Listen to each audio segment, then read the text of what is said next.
بسم اللہ الرحمن الرحیم۔ ایک نوجوان کے قبول اسلام کا ایمان افروز واقعہ۔ ذیل میں ایک سبق آموز واقعہ پیش کیا جا رہا ہے جو خود صاحب واقعہ کی زبانی نقل شدہ ہے۔ ملاحظہ فرمائیے۔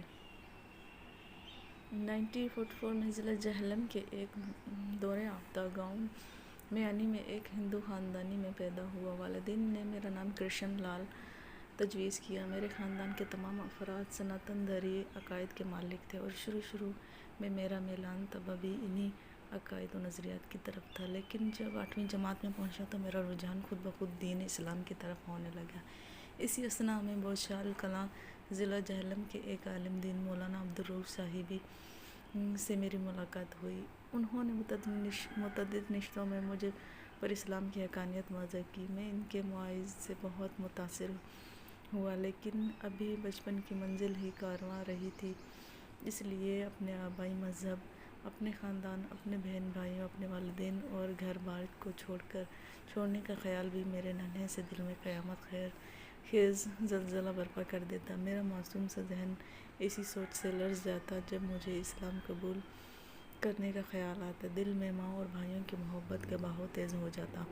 بچپن کی نہ تجربہ کاری اور نہ پختگی میرے آڑے آتی اور میں کسی حتمی فیصلے پر نہ پہنچ پاتا۔ یکم 1938 کی سہانی اور مبارک رات میں نے ایک خواب میں دیکھا کہ مکہ معظمہ میں بیت اللہ کے عین سامنے کھڑا ہوں۔ سید الاولین و آخرین محمد رسول اللہ صلی اللہ علیہ وسلم دیوار کعبہ سے تکیہ لگائے میرے سامنے جلوہ افروز ہیں اور ارد گرد صحابہ کرام رضوان علیہ السلام اجمعین تشریف فرما رہے ہیں۔ میں والہانہ جذبہ اور شوق کے عالم میں صحابہ رضی اللہ تعالیٰ عنہ کے درمیان سے گزرتا ہوا سید الانبیاء کی بارگاہ اقدس میں پہنچا اور مصافحہ کرنے کے لیے ہاتھ بڑھایا تو آن حضرت صلی اللہ علیہ وسلم نے اٹھ کر اپنے مبارک ہاتھوں میں میرا ہاتھ تھام لیا، جس سے میرے بدن کے رگ و ریشہ میں مسرت و شادمانی کی ایک عجیب سی لہر دوڑ آئی۔ فرمایا، کہو کیسے آئے ہو؟ مشرف و باسلام ہونے کے لیے آیا ہوں۔ میں نے عرض کیا۔ یہ سن کر آن حضرت صلی اللہ علیہ وسلم کا پر نور چہرہ مسرت سے چمک اٹھا۔ میرا ہاتھ اپنے مقدس ہاتھوں میں تھام کر آپ صلی اللہ علیہ وسلم نے کچھ پڑھا جسے میں اس وقت سمجھ نہیں سکا، پھر فرمایا، اب تم دولت و اسلام سے بہرور ہو گئے ہو۔ حسب معمول صبح آنکھ کھلی تو میرا ننھا سا دل خوشی کے جذبات سے معمور تھا۔ جب والدہ محترمہ کے پاس بیٹھ کر کھانا کھانے لگا تو انہوں نے مجھ سے خلاف معمول اس قدر خوش نظر آنے کی وجہ پوچھی۔ میں اس بات کو ٹال گیا۔ اسکول کے اوقات میں مولانا عبدالرؤف صاحب سے مل کر انہیں جب رات کا پرلطف خواب سنایا تو انہوں نے فرمایا، روزانہ سوتے وقت اللہ تعالیٰ سے ہدایت کی دعا کیا کرو۔ اور جمعرات کا دن تھا۔ میں رات کو حسب معمول سو رہا تھا کہ خواب میں یوں محسوس ہوا جیسے اسکول بند ہونے میں میانی کے تمام طلباء کے ساتھ گھر آ رہا ہوں۔ راستے میں ایک قوی ہیکل دیوقامت اور کرایہ المنظر شخص کھڑا تھا، جسے دیکھ کر ہم سب پر لرزہ طاری ہو گیا۔ میں نے اپنے ساتھیوں سے کہا، یہ دجال ہے۔ اور میں جس سے یہ پوچھے کہ تم کس کے بندے ہو، یہی جواب دے کہ میں اللہ کا بندہ ہوں۔ پھر وہ میرے ساتھیوں سے فرداً سوال کرنے لگا۔ جو طالب علم اس مرضی کے مطابق جواب دیتا، اسے قسم قسم کے کھانے، مزے کے پھل اور طرح طرح کے کھلونے دیتا۔ جو اس کی بات نہ مانتا، اس کو موت کے گھاٹ اتار دیتا۔ آخر میں جب میری باری آئی تو اس نے پوچھا، کس کے بندے ہو؟ اللہ تعالیٰ کا بندہ ہوں، میں نے ڈرتے ڈرتے جواب دیا۔ یہ سنتے ہی اس نے میرے اس زور سے ڈھوسا رسید کیا کہ میں کئی گز دور جا کر گرا اور رونے لگا۔ دجال نے تحقیرانہ لہجے میں آواز دیتے ہوئے کہا، ادھر آؤ۔ میں ڈرتا کانپتا پھر اس کی طرف چلا گیا اور میرے کانوں میں حضور صلی اللہ علیہ وسلم کی شیریں آواز پڑی، پہلے میرے پاس آؤ۔ آپ کو دیکھ کر مجھے تعجب ہوا کہ ابھی 2 دن پہلے تو میں نے آپ صلی اللہ علیہ وسلم کو مکہ مکرمہ میں دیکھا تھا، آج یہاں تشریف کیسے لائے؟ میں دجال کی سخت مار کی وجہ سے روتا ہوا آن حضرت صلی اللہ علیہ وسلم کی بارگاہ عالی میں پہنچا۔ آپ صلی اللہ علیہ وسلم نے میری کمر پر دست شفقت پھیرتے ہوئے فرمایا، دیکھو میں صرف تمہاری خاطر یہاں آیا ہوں، دجال کی بات ہرگز نہ ماننا، میں تمہارے لیے دعا کر رہا ہوں۔ اللہ تعالیٰ نے چاہا تو تم ناکامی کا منہ نہیں دیکھو گے، یہ ارشاد فرما کر جب تشریف لے گئے آپ صلی اللہ علیہ وسلم تشریف لے گئے تو میں دجال کے پاس پہنچا۔ اس نے پھر وہی سوال دہرایا، میں نے حسب سابق وہی جواب دیا۔ اس پر وہ مارے غضب کے لال پیلا ہو گیا۔ اس نے جب چلا کر میری طرف تھپڑ مارنے لگے تو ہاتھ بڑھایا تو مارے دہشت کے میری چیخ نکل گئی اور اس کے ساتھ ہی میری آنکھ کھل گئی۔ پھر صبح تک مجھے نیند نہ آ سکی۔ میں نے فیصلہ کیا کہ آج بھوچھال کلاں پہنچ کر قبول اسلام کا اعلان کروں گا۔ والدہ محترمہ نے جب صبح کو کھانا تیار کیا، میں نے ان کے پاس بیٹھ کر کھایا۔ اس وقت دل میں جذبات کا تلازم برپا، جانتا تھا کہ آج ہمیشہ کے لیے ماں اور بھائیوں سے جدا ہو جاؤں گا۔ پھر اس گھر میں جہاں زندگی کی کئی بہاریں دیکھی میں شاید ہی قدم رکھنا نصیب ہو۔ بھائیوں کی محبت و شفقت نے مجھے مجبور کیا تو بہانے میں ان کے سر پر ہاتھ پھیر کر دل کو تسکین دیتا رہا۔ اسی طرح ہیلے بہانے سے پیاری ماں کے قدم چوم کر ہدیہ عقیدت و احترام پیش کیا۔ کھانے سے فارغ ہوا تو بستہ اٹھایا اور اپنے گھر تینوں بھائیوں اور محترمہ والدہ کی طرف حسرت بھری نگاہ ڈالی اور پھر نم آنکھوں سے میں اپنے آبائی گھر سے رخصت ہو گیا۔ جمعے کے مبارک دن تھا اور محرم کی پہلی تاریخ تھی کہ میں دوپہر کے وقت تیار ہو کر سیدھا مسجد میں داخل ہوا۔ مولانا عبدالرؤف صاحب کے ہاتھ پر مشرف و بسلام ہوا اور غازی احمد نام تجویز ہوا۔ میرے اسلام لانے کی اطلاع جب گھر پہنچی تو کوہرام سا مچ گیا۔ سب نے رونا پیٹنا شروع کر دیا۔ میرے والد صاحب کشمیر میں ملازم تھے، انہیں اور دوسرے رشتہ داروں کو بذریعہ تار مطلع کیا گیا تھا۔ ابھی 3-4 دن ہی گزر نہ پائے تھے کہ والد صاحب نے دوسرے رشتہ داروں سے مل کر مولانا عبدالرؤف اور ملک محمد طفیل ہیڈ ماسٹر پر مقدمہ دائر کر دیا۔ انہوں نے ہمارے نابالغ بچے کو ترغیب و ترہیب سے زبردستی مسلمان بنا لیا ہے۔ ایس ڈی ایم کی عدالت میں مقدمہ پیش ہوا۔ ایک طرف والد محترمہ اور متعدد ہندو رشتہ دار تھے، دوسری طرف میرے ہزاروں کی تعداد میں مسلمان۔ عدالت میں میرے بیان ہونے میں نے کہا، میں اپنی رضا و راغب سے مسلمان ہوا ہوں اور میرے قبول اسلام میں کسی فرد و بشر کا ہاتھ نہیں۔ میں مسلمانوں ہی کے پاس رہوں گا۔ والدین کے پاس مجھے جان کا خطرہ ہے۔ جب فیصلہ میرے حق میں ہوا تو مسلمانوں میں خوشی سے نعرے لگاتے رہے اور عدالت سے واپس لوٹے۔ میرے والد صاحب بھلا کب نیچے بیٹھنے والے تھے۔ انہوں نے مختلف عدالتوں کا دروازہ کھٹکھٹایا مگر انہیں کہیں بھی کامیابی نصیب نہ ہو سکی۔ پولیس نے ہندوؤں کے دباؤ میں آ کر بڑی تحقیق و تفتیش سے کام لیا مگر میرے رشتہ داروں کو اپنا مقصد حاصل ہوتا نظر نہ آیا۔ ہر عدالت میں ہزاروں کی تعداد میں مسلمان میرے ساتھ ہوتے، جو اکثر اوقات بھوچھال کلاں سے پیدل چل کر جایا کرتے۔ اس کے بعد والد محترم نے سیشن جج جہلم کی طرف سے رجوع کیا اور کہا، میرے نابالغ لڑکے کو زبردستی مسلمان بنا لیا گیا ہے۔ جہلم کے سرکردہ ہندو ان کے ساتھ تھے، جنہوں نے مل ملا کر جج صاحب پر دباؤ ڈالا۔ عدالت میں پیشی ہوئی تو میں نے محسوس کیا کہ جج کا رویہ میرے بارے میں ٹھیک نہیں ہے۔ اس پیشی پر 2-3 حضرات میرے ساتھ تھے۔ جج صاحب نے مجھے دوسری تاریخ پیشی کے تک والد کے سپرد کر دیا۔ جب میں نے اپنے والد محترمہ کے ساتھ جانے سے انکار کیا تو مجھے زبردستی کار میں بٹھا دیا گیا اور دریا کے کنارے ایک مندر میں مجھے لایا گیا، جہاں سارا دن میں نے رو رو کر گزارا۔ والد محترمہ کو جہلم بلایا گیا۔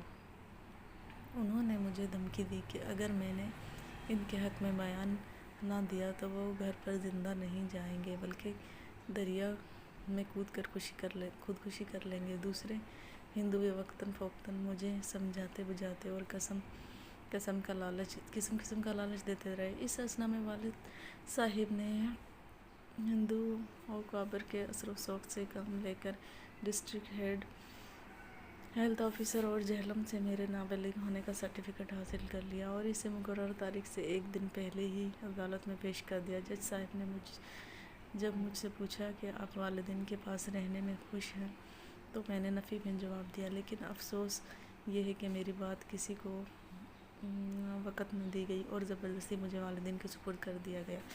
تعجب اس بات کا یہ تھا کہ والد محترم کے حق میں فیصلہ دینے والے جج صاحب مسلمان تھے۔ والد محترم بتایا کرتے تھے کہ انہوں نے اس صاحب کو رشوت دے کر اپنے حق میں فیصلہ کروایا ہے۔ اسی دن والد محترم مجھے ساتھ لے کر کشمیر روانہ ہوا گئے۔ 2-3 دن جموں میں ایک پنڈت صاحب کے ہاں فروخت ہوئے اور پنڈت صاحب نے مجھے رام کرنے کے لیے ایڑی چوٹی کا زور لگا دیا، مگر ان کے غیر معقول دلائل میں مجھے ذرا بھی متاثر نہ کر سکے۔ یہاں پہنچ کر میں نے مولانا عبدالرحیم صاحب کو خط لکھنے کی کوشش کی، مگر کامیاب نہ ہو سکا۔ والد محترم نے وہ خط میری جیب سے نکال کر اپنے پاس محفوظ کر لیا۔ چوتھے دن والد بیدورہ کے لیے روانہ ہوئے اور بٹوت تک بس کے ذریعے، پھر بیدورہ تک پیدل ہی راستہ طے کیا۔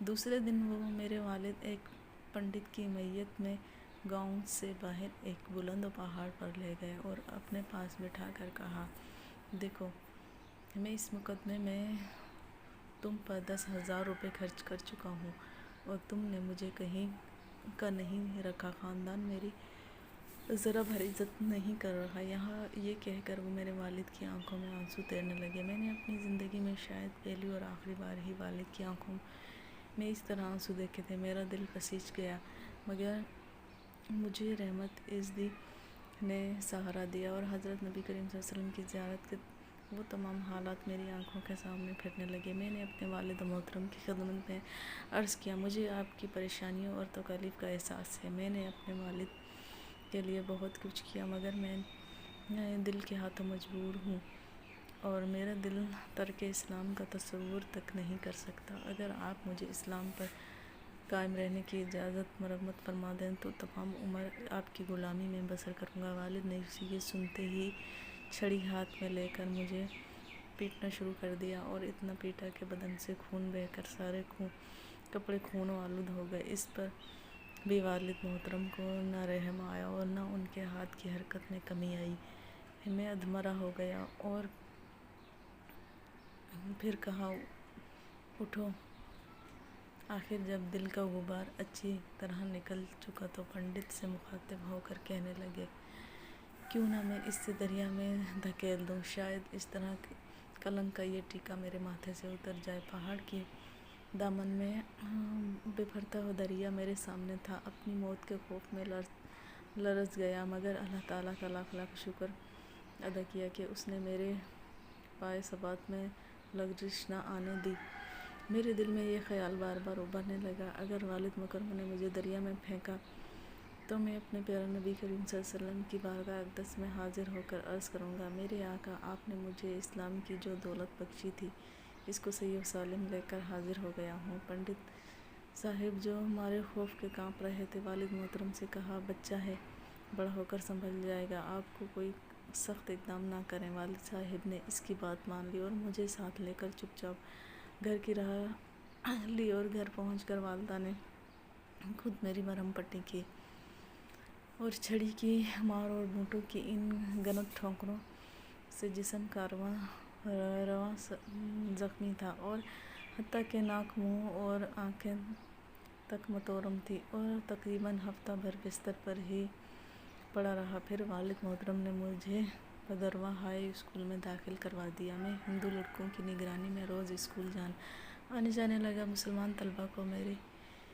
ساتھ بات کرنے کی اجازت نہ تھی۔ ہندو لڑکے ہی انہیں ہندو اساتذہ بھی مجھے نفرت کی نگاہ سے دیکھتے تھے اور یہ اسکول میرے لیے جہنم سے کم اذیت ناک نہ تھا۔ آخرکار میں نے دوست محمد نامی ہم جماعت سے تعلقات بڑھائے۔ اس کے توسط سے مولانا عبدالغفور صاحب کو خط لکھا اور بتایا کہ میں بفضل اللہ تعالیٰ اسلام پر قائم ہوں۔ حضور صلی اللہ علیہ وسلم، نبی کریم صلی اللہ علیہ وسلم کی دعاؤں کی برکت سے مجھے کوئی جسمانی تکلیف اسلام سے برگزیدہ نہیں کر سکتی۔ مولانا نے خط ملتے ہی قصبے کے سارے لوگوں کو جمع کر کے ان سے پوچھا، کوئی ہے جو جان پر کھیل کر ایک مسلمان کو کافروں کے عذاب سے چھٹکارا دلائے؟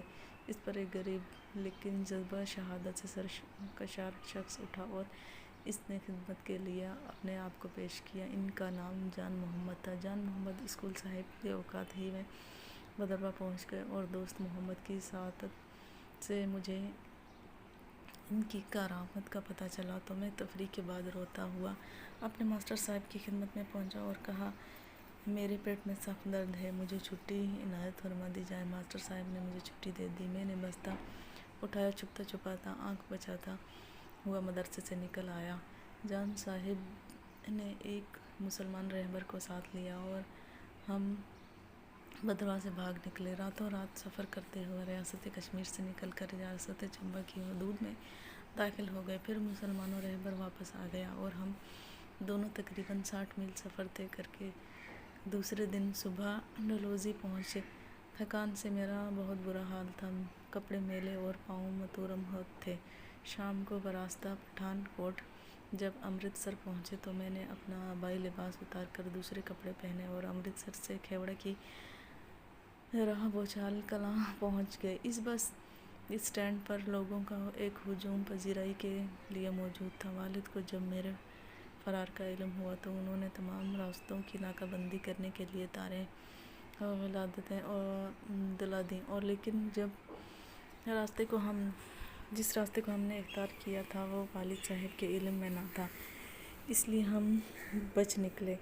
چند روز بعد والدہ صاحبہ سے ملاقات ہوئی۔ انہوں نے اشکبار ہو کر فرمایا بیٹا ہمیں اس قدر ذلیل ہی کرنا تھا تو پہلے بتا دیا ہوتا کہ تاکہ خرچ کرنے سے تو بچ جاتے۔ میں نے عرض کیا اماں جی میں نے آپ سے پہلے ہی کہہ دیا تھا کہ میں اسلام کو ترک کرنے پر کسی بھی صورت بھی آمادہ نہیں ہو سکتا، اور آپ میرے لیے کچھ نہ کریں وہاں ویسے میں آپ کا غلام تھا، آپ کی ہر خدمت میرے لیے سعادت کا موجب ہے۔ مجھے آپ کے وہ احسانات یاد ہیں جب بھی میرے خاندان والوں نے مجھے ختم کرنے کی سازش کی تو آپ نے مجھے اس سے پہلے ہی مطلع کر دیا۔ اللہ تعالیٰ آپ کو خوش رکھے۔ میں نے والدہ صاحبہ سے صلح کر لی تھی اور اکثر والدہ محترمہ کی خدمت میں حاضر ہوتا رہتا تھا، مگر والد محترم کو میں نے 6 سال کے بعد دیکھا تھا اور راستے میں اچانک آمنا سامنا ہو گیا تھا، مگر وہ بغیر